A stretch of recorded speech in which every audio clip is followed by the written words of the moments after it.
Hey everyone, just got done with an awesome conversation with my good friend Nic Kovatch.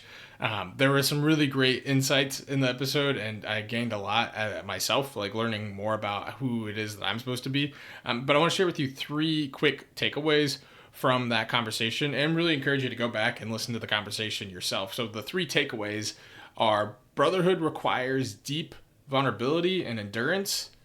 Number two, we need to learn to respond and not react. And number three, how are we sitting with suffering instead of escaping it? And so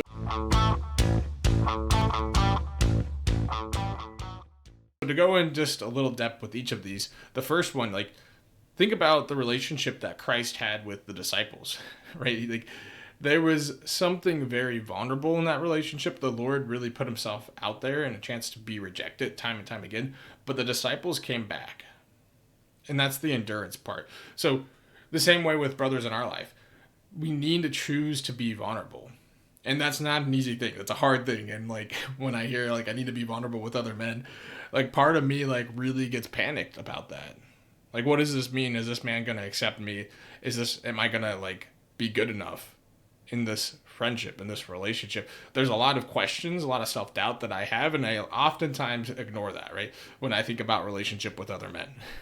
I'm like, I'd rather just like turn to the coping mechanism, turn to other things that solve my problems than actually like, no, I'm going to talk about what is kind of going on in my life that makes me feel like shit, and I'm going to share that with another man. That's what brotherhood requires. And then what is more is that it requires the endurance to continue to choose to do that and to continue to choose our brothers in our lives when they fall short of the mark. Or when they come to us with their pain, like to be there in it with them. Number two is learn to respond and not react. And Nic got really vulnerable in his journey, especially as a father, about how it's easy to react to anger instead of responding in love. Right? I think he shared a story about like reacting to one of his kids in the episode where he keeps getting the same question peppered over and over and over again, or the same statement, and then he gets short with his kid. He reacts to anger, and one of the things he like mentioned in a vulnerable way that he wants to grow as a man, like coming from a place of humility, he's like, I want to learn to respond. And what a freeing action that is. How many of us are trapped in our emotions? Is it a free response when we start to cuss the man out who cut us off in traffic? Right? I'm not saying you should be happy that people cut you off in traffic. That pisses me off too. But is it a free response if you go straight to the cussing, straight to the cursing, straight to like, screw that man? Is that free? Are we actually choosing our reaction in that moment? Are we responding to that moment? Or are we just simply reacting? If we allow ourselves to master responding, like actually engaging in life, our life becomes so much better and so much free. It doesn't like rid us from hard moments or from getting cut off in traffic, but allows us to actually engage in life in real ways. And the last one, how do we sit with suffering instead of trying to escape it? And I think this is like one of the most important things as men we need to really take to heart. How do we sit with suffering instead of trying to escape it? We try to escape it in so many ways, whether that's working extra hours at work instead of coming home to maybe a hard situation at home with our wives or with our kids, right? Like, so we just ignore it by working more. Or we turn to coping mechanisms like porn or alcohol. Or it's a combination of all of these things, right? We can keep ourselves too busy than rather actually engage with some of the painful things that we're experiencing in life. Because the fear there is like, if I just turn to that, then how long am I going to be stuck in the suffering? Or if I turn towards that, maybe I just feel like I'm a whiny, like little bitch, right? Like, that's what we hear other men say. So maybe that's what people will think about me if I turn towards this pain and start talking about it.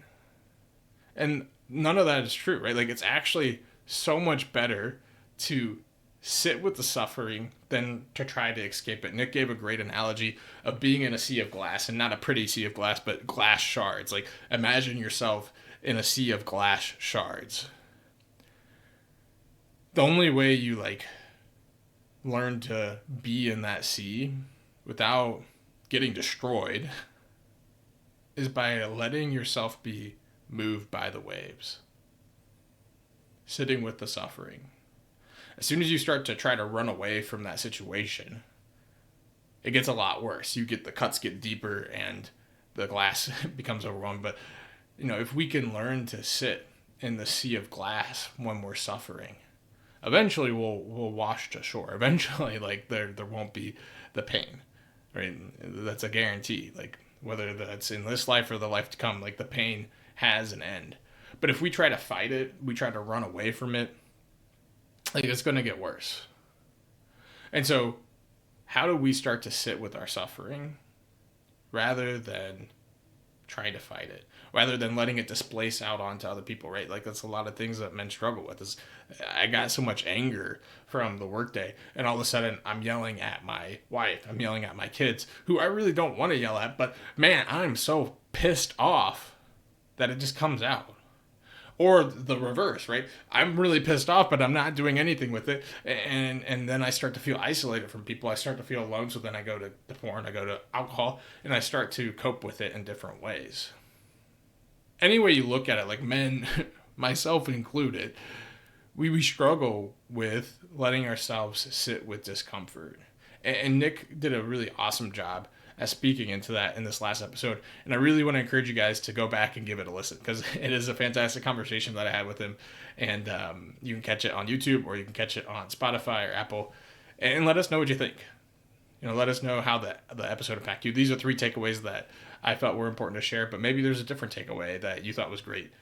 Comment on this video, comment on the video with Nick and I. I'd love to hear from you. And if any of these things are a struggle for you, these 3 key takeaways, don't hesitate to look at my page for mentorship, craftedformore.com.